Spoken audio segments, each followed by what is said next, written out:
The recording began with breathing, not normal breathing, not the calm rhythm of a trained astronaut under pressure.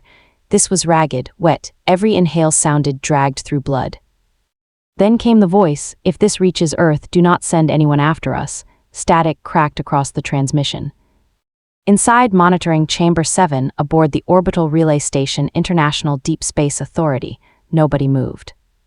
32 analysts sat frozen in darkness lit only by blue instrument panels and the trembling waveform of the recovered audio file.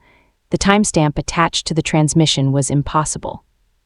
217 days after the crew of the Asterian mission had officially been declared dead, Dr. Helena Ward leaned closer to the console. "Boost gain," she whispered, the audio sharpened. "I'm Commander Elise Navarro, Asterian Expedition 3, recording from beneath the Noctis labyrinthous region on Mars." Her voice cracked. "Lieutenant Mara Volkov is still alive." For now, a horrible metallic sound echoed behind her. Clicking, thousands of tiny clicks. Elise inhaled sharply. "They hear vibration." "If you're listening to this, stay quiet," the recording continued. And across Earth orbit, every person in that station slowly realized they were listening to the final confession of humanity's first contact with alien life. 6 months earlier, humanity had nearly solved energy. The discovery came from deep-range spectrographic scans beneath the Martian crust. A strange mineral hidden beneath volcanic trenches emitted impossible thermal signatures. The material appeared capable of generating enormous electrical output with almost no decay. Governments fought over naming rights before scientists even understood what it was. The public called it Helios, or economists called it the end of oil. Religious groups called it the second fire of Prometheus, but inside classified channels, researchers gave it another name, the seed. Because every sample sent into orbital analysis showed something terrifying, it was growing, not crystallizing, growing. The Asterian expedition was assembled in secrecy, 2 astronauts, small crew. Minimal footprint, rapid extraction mission. Commander Elise Navarro had been chosen for discipline under stress.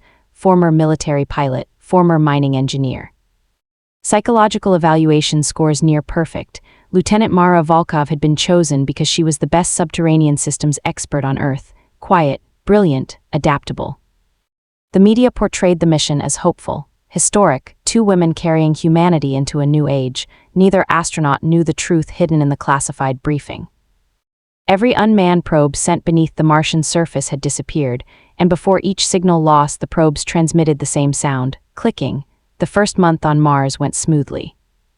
The recording described endless red deserts beneath pale skies, vast dunes like oceans frozen in rust, ancient canyon systems stretching beyond the horizon. Mara tried keeping morale high. Elise's recording included snippets from earlier logs. "You know," Mara laughed over helmet comms, "if this energy thing works out. Maybe humanity stops trying to kill itself for 5 minutes. Elise replied, optimistic, statistically irresponsible optimism. Better, there was warmth between them. Not romance, not at first, just the fragile intimacy that develops when 2 people become each other's entire universe. They built routines, morning diagnostics, core drilling, nutrient packs. Arguments about music, watching dust storms consume the horizon, pretending Mars didn't feel haunted, but the planet did feel haunted, even before they found the entrance. Elise described hearing vibrations beneath camp at night, rhythmic tremors moving through the ground like gigantic legs shifting beneath stone. Equipment occasionally malfunctioned near drilling zones, temperature readings fluctuated wildly, and several times both astronauts reported seeing movement on distant ridges, tall shapes. Too thin to be human, watching, then vanishing behind rock formations. Mission control blamed exhaustion, Mars isolation syndrome, paranoia induced by environmental monotony. But on Sol 42, Mara found the tunnel. The audio recording crackled violently during this section, as though even the device itself resisted remembering. "We were running seismic scans near Sector Delta 7 when the ground collapsed beneath the rover, heavy breathing. We fell 30 meters into a cavern. Rock shifting echoed in darkness. When our floodlights activated, we saw walls. Pause, not natural walls," Elise swallowed audibly. They were smooth, black, curved like organic resin.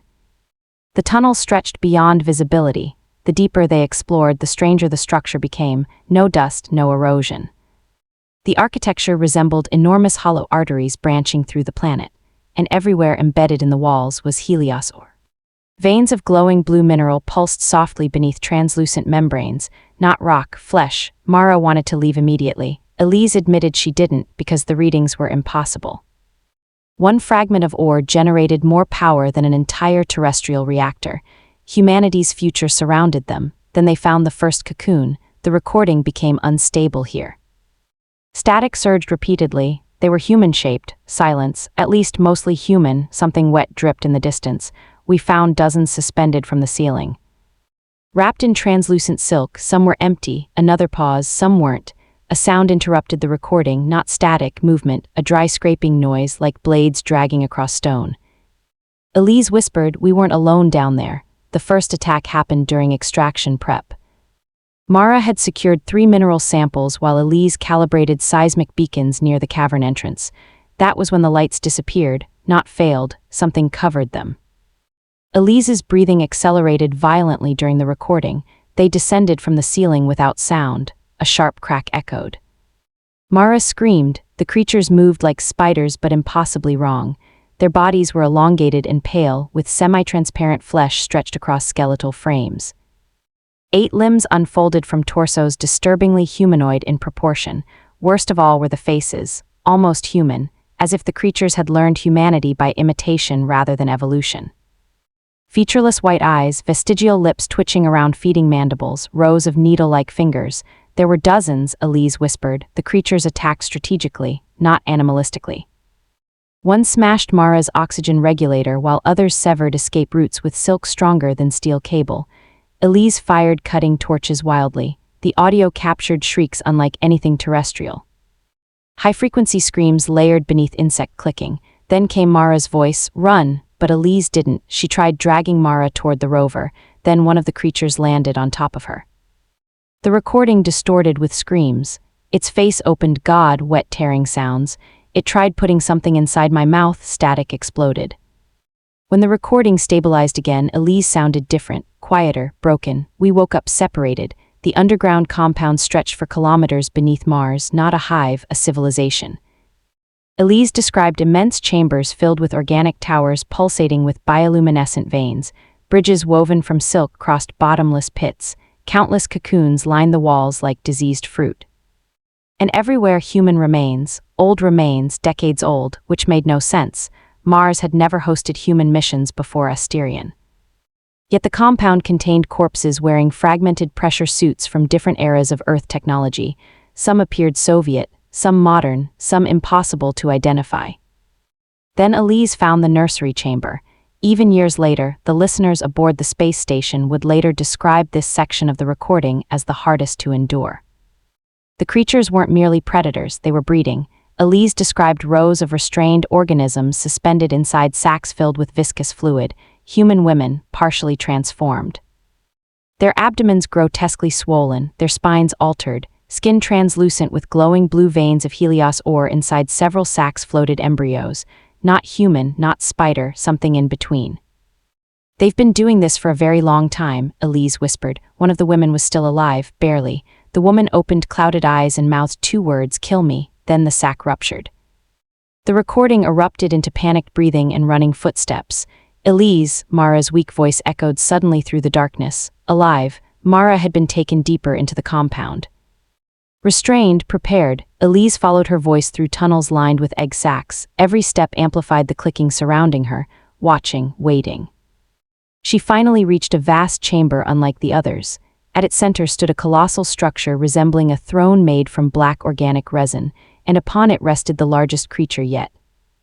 The queen, Elise struggled to describe it, part spider, part woman, part something ancient enough that human language failed against it. Its upper torso retained disturbingly feminine features beneath translucent flesh, multiple arms extended from its ribcage. Its abdomen disappeared into a mountain of pulsating eggs connected through organic tendrils spreading into the surrounding walls. Its face looked almost beautiful, until it moved. The queen communicated without speech. Images flooded Elise's mind, ancient Mars covered in oceans, towering hive cities, war, extinction. The species had discovered Helios ore millennia ago.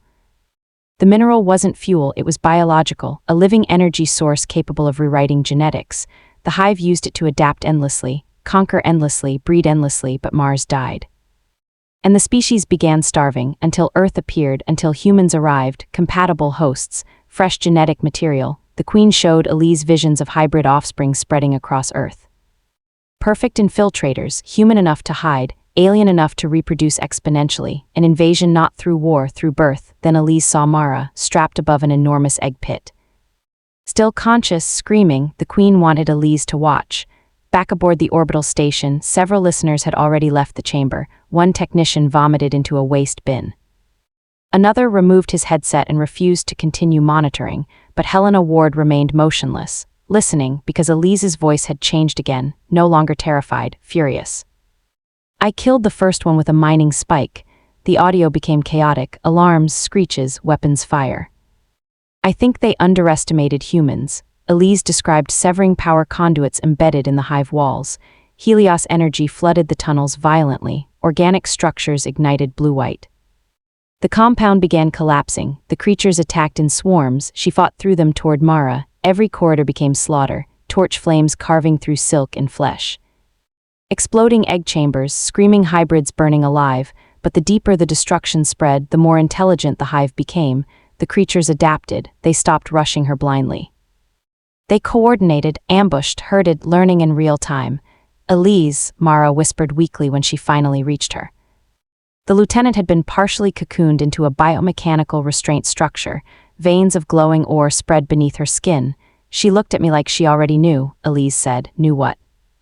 The answer came seconds later. Mara was infected. The implantation process had already begun. Something moved beneath her abdomen. Elise broke down crying in the recording. I couldn't leave her there. The Queen approached from darkness behind them. Massive, burning, enraged, the hive trembled with synchronized clicking. Then Mara grabbed Elise's arm. Take the recorder. Elise listened carefully. The recording shifted as if handed between them. Mara's breathing was shallow. They aren't invading us. A distant roar echoed through the hive. We invaded them first. Elise protested desperately. Mara continued. The ore, it's part of their nervous system, their entire species. We came here to mine their bodies. The realization hit like a vacuum breach. Humanity had mistaken a living organism for fuel. The hive wasn't attacking invaders, it was defending itself. Mara laughed weakly, classic human mistake. Then she screamed, bones cracked audibly beneath her skin. Elise, something moved violently inside her body. Run. What followed became known on Earth as the last 17 minutes. No transcript was ever publicly released. The recording spread only through classified military channels. Because no one who heard it ever fully recovered, Mara transformed slowly, painfully. The parasite or embryo rewrote her body from within. Elise begged her to fight it. Mara tried. God, she tried. The audio captured every second, skin tearing, limbs breaking, the clicking growing louder inside her throat, yet through it all Mara kept speaking, still human, still herself. Remember the storm back at Olympus Ridge, she whispered through sobs. Elise cried uncontrollably, please stop talking like goodbye. You said Mars looked lonely. Another crack, wet movement. I think maybe it was. The Queen advanced while the hive burned around them. Elise realized there was only one remaining option. The reactor charges aboard the surface lander. Enough explosive force to collapse the entire underground structure, but activating them meant abandoning Mara. Mara understood immediately. Elise, no. The recording captured a long silence broken only by distant shrieking. Then Mara spoke one final time, don't let them reach Earth. Elise ran. The sounds behind her became increasingly inhuman. Mara screaming, then clicking, then both simultaneously. The tunnels collapsed around her as the hive pursued. The Queen itself followed through the darkness. Elise described seeing enormous shadows racing along ceilings beside her. Thousands of limbs, thousands of eyes. The hive no longer wanted hosts. Now it wanted vengeance. She reached the surface barely ahead of the swarm erupting from beneath Mars, and for the first time humanity saw them beneath open sky. The recording captured Elise sobbing as she described the creatures flooding across the red dunes under starlight. Not dozens, thousands, hidden beneath Mars the entire time, waiting. Watching Earth grow closer, Elise armed the lander reactor remotely, 10-minute detonation. Then she looked back toward the cave entrance. Something emerged slowly from the darkness. Mara. Or what remained of her. Her body had elongated grotesquely. Additional limbs unfolded from her spine. her eyes reflected pale white beneath the Martian moons. Yet she still wore pieces of her astronaut suit, still moved hesitantly, fighting herself. "Elise," the creature whispered, human voice layered beneath insect clicking. The commander nearly broke. "I almost ran to her," Elise admitted. The station listeners sat frozen, but then I saw the eggs moving beneath her skin. Mara begged Elise to leave, to escape before the hive reached orbit. But Elise refused because there was one final problem. The launch window required manual ignition. Someone had to stay behind. The recording became quieter, accepting. "Elise," Mara whispered. "You were always the brave one." "No," Elise said, "I was just the one still pretending." The queen emerged behind Mara across the dunes, towering against the storm. The hive surged forward. And Elise made her choice. Back on the orbital station, no one breathed. Helena Ward's hands trembled violently against the console. The final portion of the recording played through static interference and distant explosions. Elise activated the launch sequence remotely, not for herself. For the escape drone carrying the audio recorder, the only thing leaving Mars, the commander remained behind with the reactor core.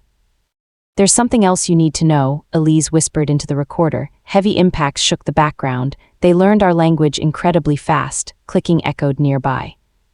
"And I don't think they came from Mars originally." Silence. "Then, I think Mars was just another world they consumed." The queen screamed. The sound overloaded several monitoring speakers. Elise inhaled shakily. "If humanity finds more Helios deposits anywhere else," another explosion. "Burn the planet." The recording shook violently as the swarm descended. Flamethrowers roared. Creatures shrieked. Elise screamed in rage, then Mara's voice, human again briefly. "Elise." A massive impact followed. The reactor countdown accelerated automatically. 3 minutes. The final moments blurred into chaos. Gunfire, screaming, alien clicking drowning beneath reactor alarms. Then came the last exchange ever recorded between the two astronauts. "Elise, I'm here, I'm scared." "I know, do it." A pause, soft crying, then Elise whispered, "See you somewhere better." The detonation began. The recording dissolved into deafening static as the underground hive erupted beneath Mars in a pillar of blue-white fire visible from orbit. Transmission integrity failed progressively. Fragments of audio survived, shrieks, collapsing tunnels, the queen roaring, then one final sound, a child crying, not human. The recording ended abruptly. For 17 minutes, nobody aboard the station spoke. Finally, Helena Ward looked toward the darkened observation window facing Mars. "So that's it," one analyst whispered. "They destroyed them." Helena didn't answer immediately. Instead, she reopened the transmission metadata. A junior technician frowned. "What are you looking for?" Helena enlarged the telemetry logs attached to the escape drone. Her face slowly drained of color. The recorder wasn't alone. Silence filled the chamber. "What?" Helena highlighted the cargo manifest. 2 life signs had launched aboard the drone, not one. The room froze. A technician whispered, "That's impossible." Helena zoomed further. The second life sign was tiny, approximately the mass of a human infant, and still alive when the drone entered Earth orbit. 3 hours later, the orbital station lost contact with Cargo Bay 4. Security footage recovered afterward showed only fragments. Emergency lights, blood on walls, a containment pod split open from inside. And a small silhouette crawling rapidly across the ceiling before disappearing into the ventilation system. The final frame of footage became one of the most classified images in human history. A pale, child-sized figure standing motionless in darkness, watching the camera, its eyes reflecting white, waiting. And somewhere deep within the station's ventilation shafts, the clicking had already begun.